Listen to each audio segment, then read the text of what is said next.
You know what you want from your running shoes: lightweight, cushioning, support, and a comfortable fit. Of course, the most important part of any shoe is your experience over the hundreds of miles you'll take them on. To help you find your next great pair, and to get a sense of how updates to your favorite road or trail shoe may change how it fits or perform, we review hundreds of men's and women's shoes each year. Read quick reviews of 5 top options, or scroll deeper for longer reviews of those shoes and other options, as well as helpful buying tips from our gear experts.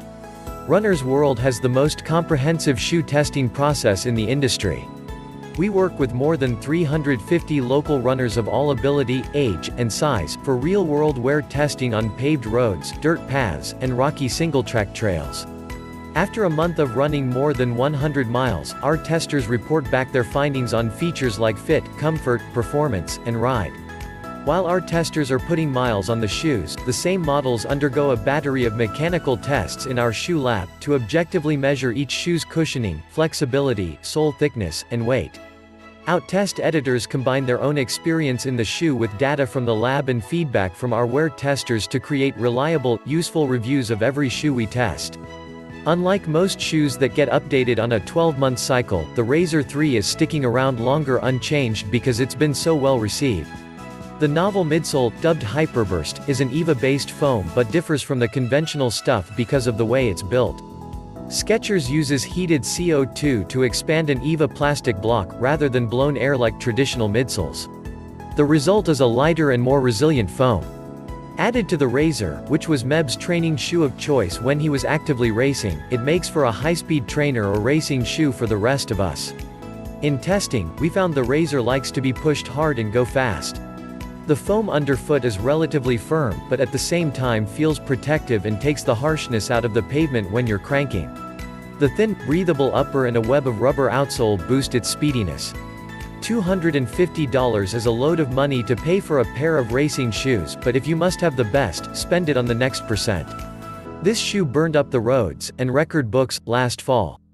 In fact, because so many runners turned in fast times wearing the shoes, there was a backlash and calls to have the shoe banned.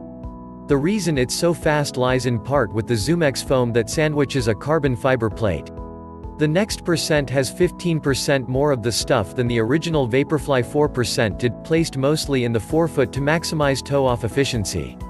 That Pebax-based foam is extremely lightweight, highly cushioned, and has the most energy return of all the shoes we've ever measured in our lab. That means you'll be able to run faster, for longer, without paying a weight penalty or feeling beat up at the end of a marathon. Plus, the new Vaporweave upper, which is a woven blend of thermoplastic polymers and nylon, won't absorb water like Flyknit did. That means your lightweight racing shoes won't get waterlogged if it rains on your marathon. The Rinken is still the best Hoka you can buy.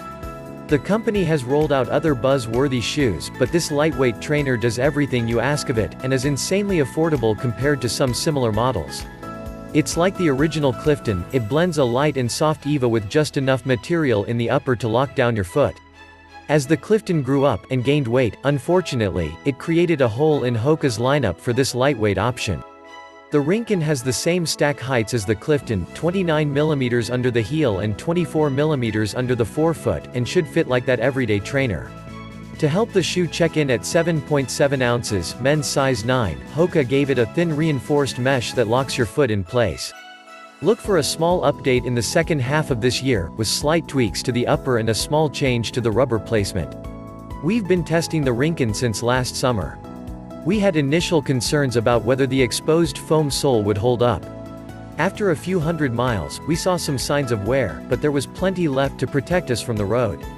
One of the fastest shoes you could buy in 2018 was this Reebok, and it's still one of our all-time favorites.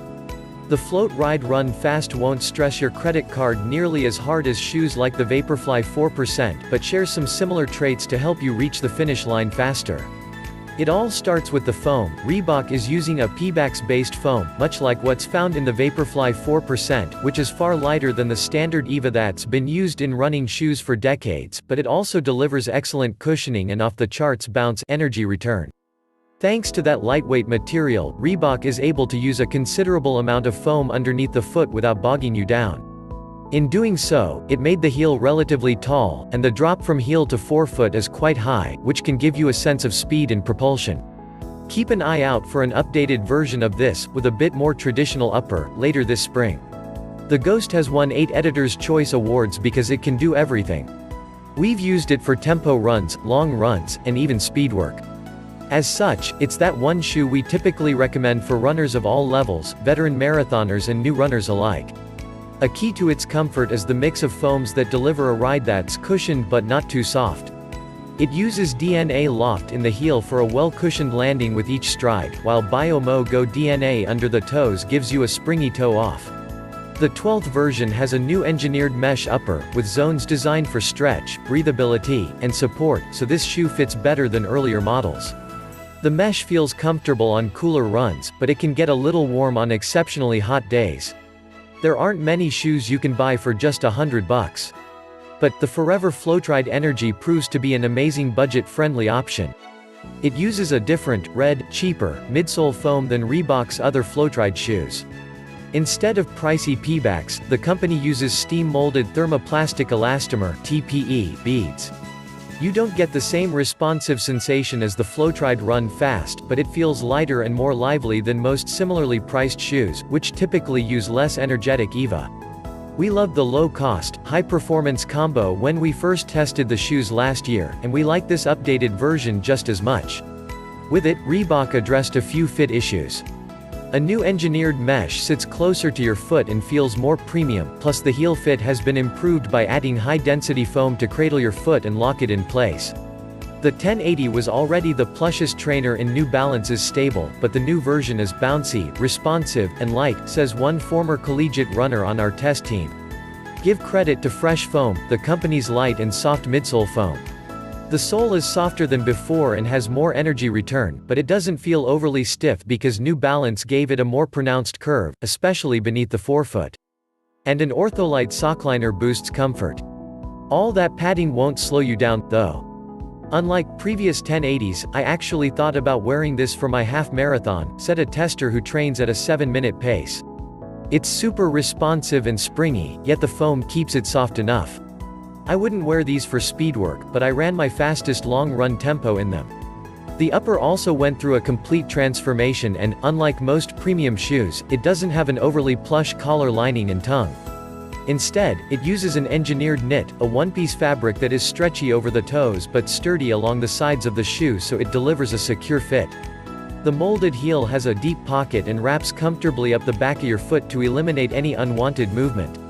Testers raved about the plush feel of the Triumph 17. Of course, you can't judge a running shoe by comfort alone. Test editor Amanda Furrer initially wondered whether the ultrasoft shoe would inspire her to pick up the tempo on morning runs. But run after run, she kept reaching for the Triumph more often than any other shoe in the testing pile. She said her watch read marathon pace and she became addicted to the cushioning and bounce. The source of this propulsion is the brand's new PWR Run Plus midsole. Saucony says this new foam is 28% lighter and is more durable than its predecessor. On the run, it feels springier and more flexible. This is our new long-run crush for marathon training season. An eagerly anticipated shoe, the Hoka One 1 Carbon X snagged the 50-mile world record 3 days after it was announced. But despite the accomplishment, it's curiously difficult to nail down what this shoe is designed to do. It's arguably too heavy to be a true road racer, although that doesn't mean Hoka's elite distance runners won't adopt it for upcoming marathons. The carbon plate is designed to make it propulsive, but unlike a certain competitor, there's no claim of how much or even whether the shoe makes you faster. In any case, the early-stage Meta Rocker puts the pivot point just behind the ball of your foot to aggressively shove you onto the forefoot. And the carbon fiber plate is designed to hold the rocker's shape throughout your gait cycle. We gave the Liberty ISO our best debut nod when it released back in 2018. It was a pretty easy decision. Our test team rated the shoe over 90% on nearly every feature from stability to comfort. What hasn't been so easy is anxiously anticipating its sequel. Nothing stings like a poor follow-up to a classic, it doesn't matter whether it's from a shoe box or box office. Luckily, Saucony directs a success in the ISO 2, with full-length Everrun cushioning back as the star in its leading role, and a few new surprises from the supporting extras. The Torin 3.5 received special treatment last year. Ultra made it available in 2 new uppers, a stylized mesh and a soft, stretchy knit. This year, the Torin again comes in two flavors, but with distinctly different underfoot experiences. The standard model is a racier shoe, stripped of its Strobel layer, resulting in less cushioning, height, and weight. The Torin 4 Plush, on the other hand, is extra soft. Our testers who have previously run in the Torin, Paradigm, and even Hoka 1-1 shoes praised this model for its cushioning and toe room, saying it's a combination of the best features in both brands. The cushioning reduces foot fatigue and allows me to run longer more frequently, said one. I wore the regular Torin a couple of years ago, and the addition of more cushioning is very noticeable. Working with its elite middle-distance athletes, New Balance designed a wild-looking racing flat, the FuelCell 5280, for racing a mile on paved roads. But that has a limited audience, so it created a more versatile version, the Rebel, for the rest of us. Its DNA is similar to the 5280, it's built to go fast at short distances on the road, but uses more budget-friendly materials and is a bit heavier.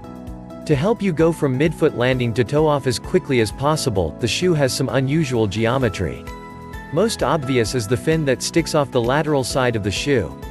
That's where many of the fastest runners make initial contact. The beveled piece of foam smooths your landing and guides you efficiently onto your toes. One of our testers raced Grandma's Marathon in his pair and ran a 5:18 pace through 10 miles before slowing, but he reports that the Rebel performed great for the entire marathon.